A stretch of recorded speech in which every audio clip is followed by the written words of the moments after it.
So guys, I'm extremely happy to greet all those who are watching this episode. The structure of today's video will be slightly different from the previous ones, but it's very important to sometimes distract yourself with something new and no less interesting. Over time, interest in minimalism and simplicity becomes more in demand, and this is great because simplifying a design makes it more recognizable. One of the intriguing styles is the use of negative space. In today's tutorial we will go over some variations of these logos and then create our own design. Negative space is the forms between, within or around elements. The hidden meaning of this method in the logo isn't immediately visible. As you may have noticed in past episodes, I'm a big fan of geometric logos based on a grid. But if you want to be a graphic design professional, the negative space technique should be at least to be considered, and I'll try to help you with that. Let's start by looking at some famous brands' designs that use negative space in their logos. You've probably seen many of them but don't even know about it. The FedEx Delivery Service logo is a classic example. If you pay attention to the letters E and X, we will see an arrow in negative space. Designer Lyndon Leader intended this arrow to subconsciously associate the name of the company with the high speed of delivery provided by FedEx. One of my favorite examples is Ed's electric logo design. This is a perfect example of the simple use of negative space. Created for an electrical company, the designer used the initials E and D as a symbol for an electrical plug.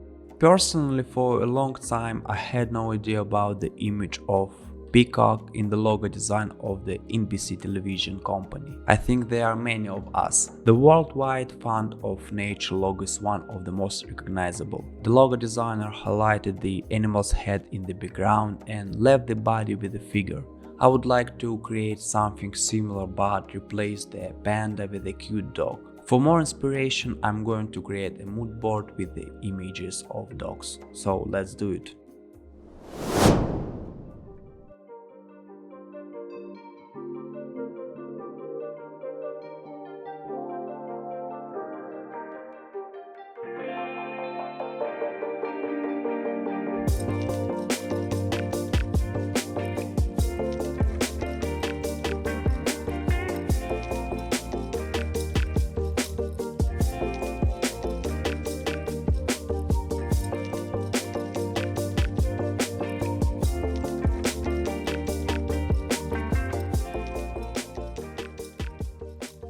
The designers who created the references I've collected are really pros.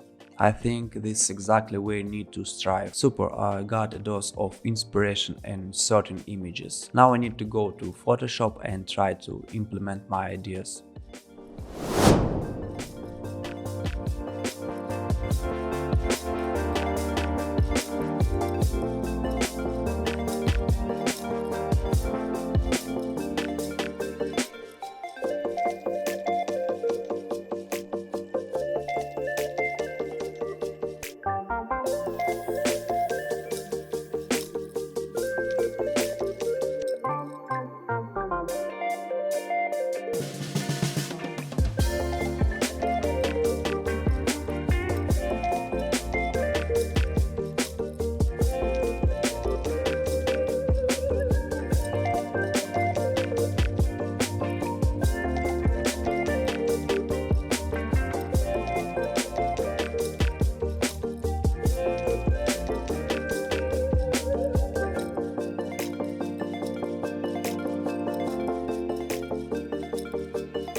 It wasn't easy, but finally I was able to come up with an excellent result which I'm happy with. My main task at this stage was to create a digital sketch in such a way that the dog's head was made in negative space. Let's switch to Adobe Illustrator and Refinement the design. Using simple geometric shapes in this case won't be easy, and I think it's not entirely suitable for this design. It will be much more convenient to create a logo using the pen tool by drawing curves to match the sketch. Let me speed up the process of improving the logo, since I'm going to do the main work with the pen tool and not on the grids as in the previous episodes. But I'll happy to answer any of your questions under the video in the comment section related to the process.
I just finished vectorizing a dog and would like to match the font this symbol. Since I create my own design which is not intended for any brand, should we use the name generator service? I think this is a great idea. At the beginning of my way I was forced to create designs for fictional brands in order to fill my portfolio, and this service helped me a lot. I'm writing in the keywords dog and another, for example, friend. Wonder what will come of it.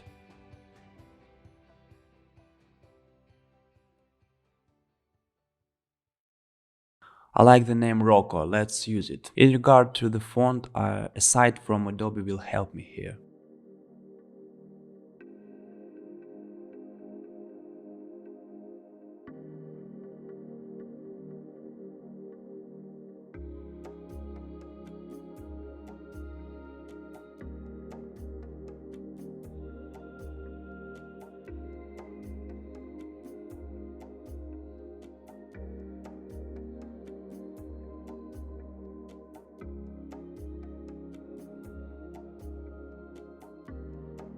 I love Turfins, it looks quite friendly despite its thickness and matching our dog's logo. Draw a line from the dog's ear and one from the tail. If you line the name according to these guidelines, it will be too small in comparison with the symbol. I suggest taking 1/10 of this space and placing extra length along the edges, then aligning the name with the guides. Let's take this segment as the distance from the icon to the name.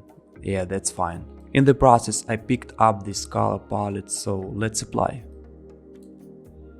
I'm very happy with the result, but what do you think about it? Please share your opinion in the comment below. So today's episode has come to finish. It was something new, different from the previous videos, and I hope you enjoy watching it. Please subscribe to our channel, your support is very important to us and it's a great motivator to create awesome content. See you in the new episodes and have a great week.